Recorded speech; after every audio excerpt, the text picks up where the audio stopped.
وعلیکم السلام ورحمۃ الله. زلزلې ولې ډېرې کېږي؟ د دې ډېر وجوهات دي. یوه وجه چې ده دا ګناهونه دي. تاسې وګورئ ګناهونه کم حد کې روان دي. هر څوک په ګناه کې مصروف دی. هر څوک د 4 ساعته سوچ وکړي، 4 ساعته بعد چې د 4 ساعته تیر شو مونږ کوم ګناهونه وکړل. څومره ډېر ګناهونه موږ او تاسې نه کېږي. که هېڅ هم نه مونږ په ژوند کې دومره غفلت دی چې د الله حقوق مونږ نه دي ادا کړي. د بنده چې بنده باندې کوم حقوق دي دې کې غفلت کوو. ظلم رانه کېږي، زیاتې رانه کېږي، غیبت رانه کېږي، تهمت رانه کېږي، چورخوري رانه کېږي، حرامخوري کېږي، دوکې کېږي، خیانت کېږي، سود کېږي، رشوت کېږي. رشوت په کوم حد کې روان دی لکه مستحب عمل چې هر کې داسې اخلي. سوچ او فکر هم څوک نه کوي. همدا ګناهونه چې راجم کې د همدې نه ټمبم جوړېږي. د همدې ګناهونو د وجې نه غوڼ کارونه وران دي. ګناهونه ډېر زیات دي. خاص کر فحش ګناهونه، بې حیطوب والا ګناهونه، د زنا ګناهونه، د غلط فلمونو لیدلو ګناهونه، د لواطت ګناهونه، همدغه سبب د زناګانو ګرځي، همدغه سبب د فحشا ګرځي او بیا زلازل د دې په نتیجه کې بیا راشي.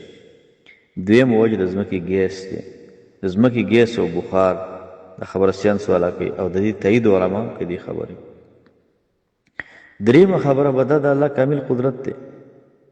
ځمکه د الله ده، اسمان د الله دی، هوا د الله ده، هر څه د الله په واک کې دي.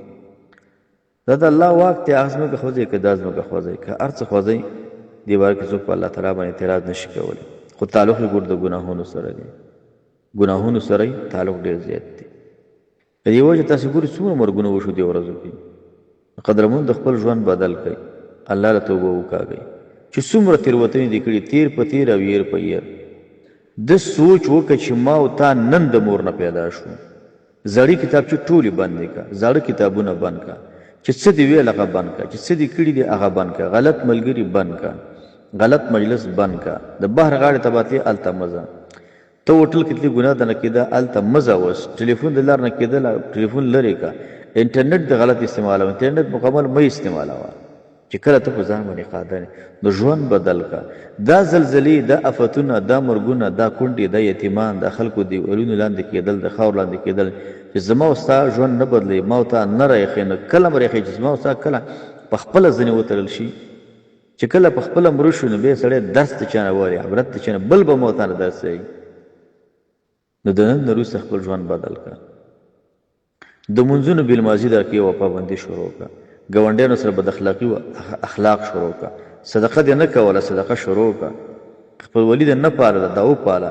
تربګني، حسد، کینه په دې کې د مستري کړو، دا شی پرېږده، بې پیدې دی، ته هېڅ پیدا نه رسوي. دې کې هېڅ خیر نشته.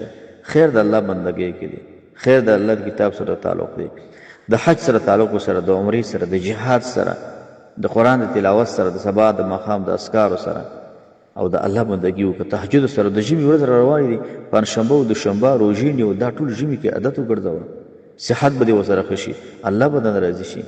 یوه روژه چې څوک د الله د رضا دپاره ونیسي، الله یې 80 خریفه د جهنم د اور نه وړاندې کوي. یو خریف لکه مشرق او مغرب. د الله ډېر احسانات دي، خو بنده چې دی غافله دی.